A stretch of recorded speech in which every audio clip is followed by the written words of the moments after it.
Hi guys, welcome to today's video.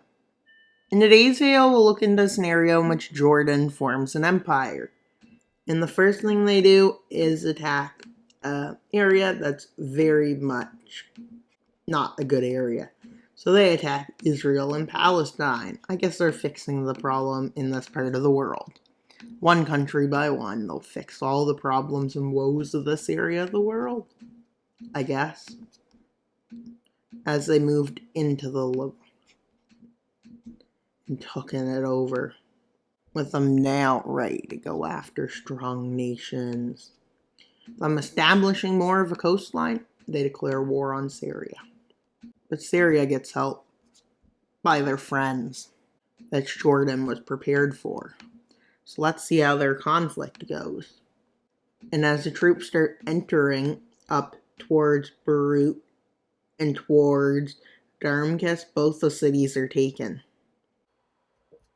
with Iraq, despite being a neutral nation, getting steamrolled by Iran. With the outbreak of this, both countries get ready to prepare a defensive line as they move into the north. And they move to occupy towards the capital. With them moving troops into Syria now, Jordan sets up a better defensive line as they get ready to confront Iran. And they also take out the coastline of Syria as they're at it.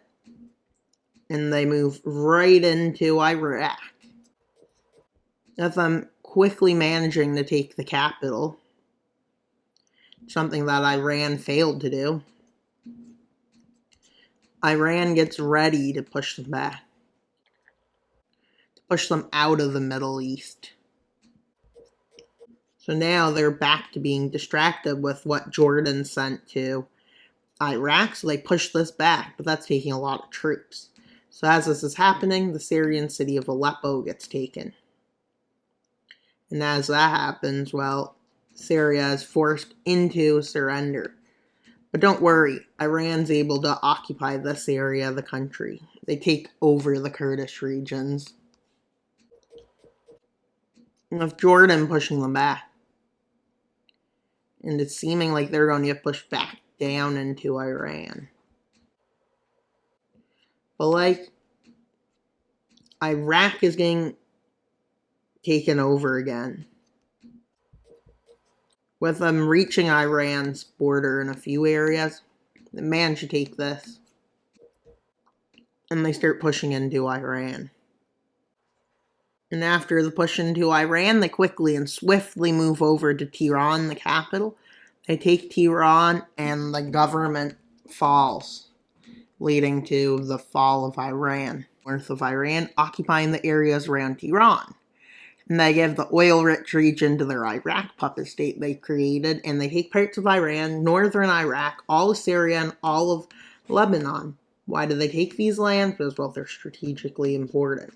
And they realize Saudi and, well, Egypt will probably defend each other, so they declare war on both of them to fight against both of them, as they open a two-front war knowing they can win.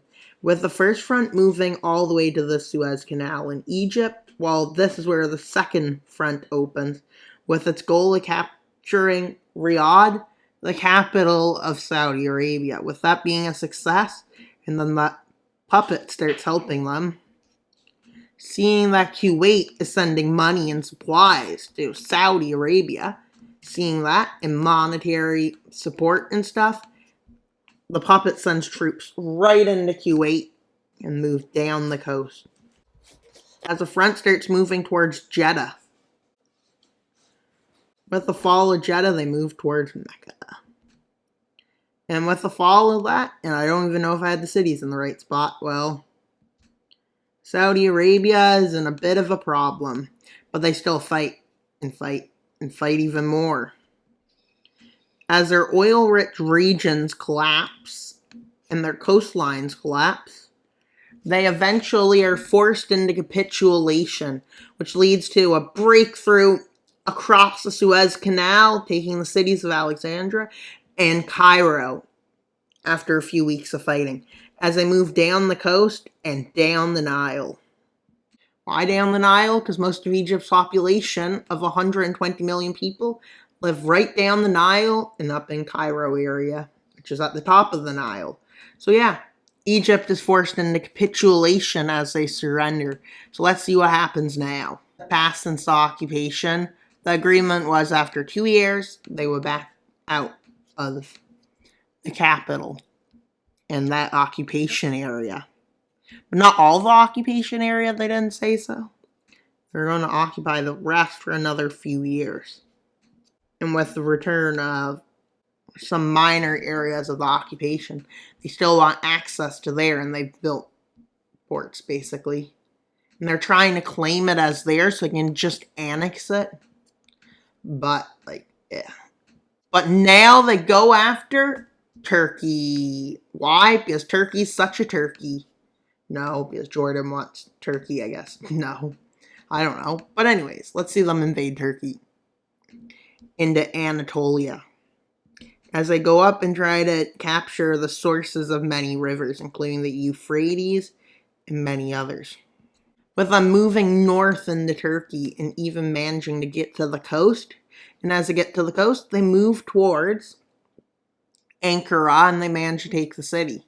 As they start moving towards the capital, which they also take, Turkey is forced into capitulation and they meet for a peace treaty. Let's see how it goes. Empire being finished as it spread its empire into Anatolia, as it has taken Kurdish regions of Turkey and parts of Pontus away.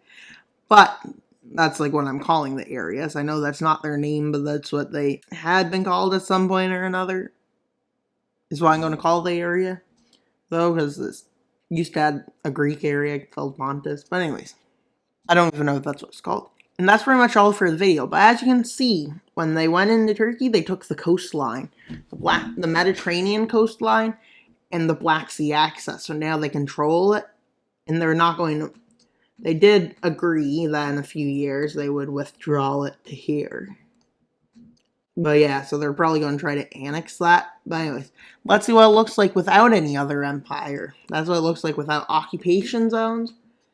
And this is what it looks like without any puppets. And that's pretty much all for today's video. Please like and subscribe. Wild Mapper out, but not until you subscribe. Bye, guys!